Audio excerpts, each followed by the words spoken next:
Bienvenue dans cette présentation de l'interlinéaire Louis II 1910. Ouvrons notre Bible Louis II 1910. Remarquez que deux nouvelles icônes sont disponibles dans cet espace de présentation du document. Autre remarque, si vous mettez votre souris sur un mot, vous avez en bas de l'écran le mot grec associé, par exemple pour serviteur, doulos, ainsi que sa morphologie et le numéro strong associé. Regardons la version la plus pratique, de mon point de vue, d'utilisation de l'interlinéaire. Je clique sur le bouton interlinéaire et je vois apparaître en bas de l'écran une zone qui va me présenter la surface, c'est-à-dire mon texte biblique dans la langue française, que je vais d'ailleurs faire afficher en cliquant sur une ressource. On va voir afficher le texte du manuscrit, ici doulos, le manuscrit translittéré, le lemme, c'est-à-dire l'entrée dans le dictionnaire, le lemme translittéré, la racine, la morphologie et le numéro strong associé. J'ai la possibilité de configurer cette liste-là en activant ou désactivant par exemple la racine pour mettre dans ce bloc uniquement les informations dont j'ai besoin. L'autre façon de présenter les informations, je vais fermer ce bloc-là et je vais ouvrir le mode inline. Donc le texte va s'afficher avec toutes ces informations de surface, le manuscrit translittéré, le lemme, la morphologie et le numéro strong.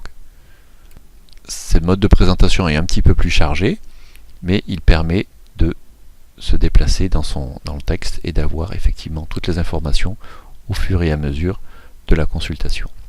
Je vais revenir dans le mode de consultation traditionnel, dans le bloc en bas de l'écran, et je vais regarder d'autres fonctionnalités que l'on peut rajouter à cet interlinéaire. On a vu dans l'image de gauche que j'ai fait afficher le lexique strong. Je vais donc lier le lexique strong avec ma Bible Louis II 1910 et je vais cliquer sur un autre mot, par exemple ici écriture, et vous voyez que automatiquement l'article et le mot écriture s'affichent en bas de l'écran et que le mot graphe, donc numéro strong 1124, est aussi automatiquement affiché. J'ai la possibilité de rajouter également le dictionnaire grec-français, Carrèse, du Nouveau Testament, dans la fenêtre de gauche, ce que je vais faire immédiatement, et de le lier à mon texte grec. Cliquons sur le mot Seigneur et on voit qu'effectivement, automatiquement, Kurios s'affiche dans les deux fenêtres. À l'aide d'un interlinéaire, on va pouvoir également réaliser deux autres types d'études. La première s'appelle l'étude de mots. Pour cela, je clique sur le mot sur lequel je veux faire une étude. Mettons le mot serviteur. J'effectue un clic droit, je sélectionne bien le lemme et je demande à lancer une étude de mots.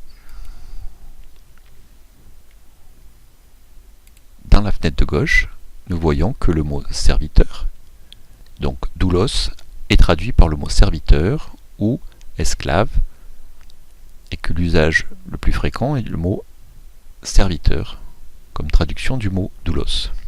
Mais effectuons une recherche dans la Bible à travers le mot doulos.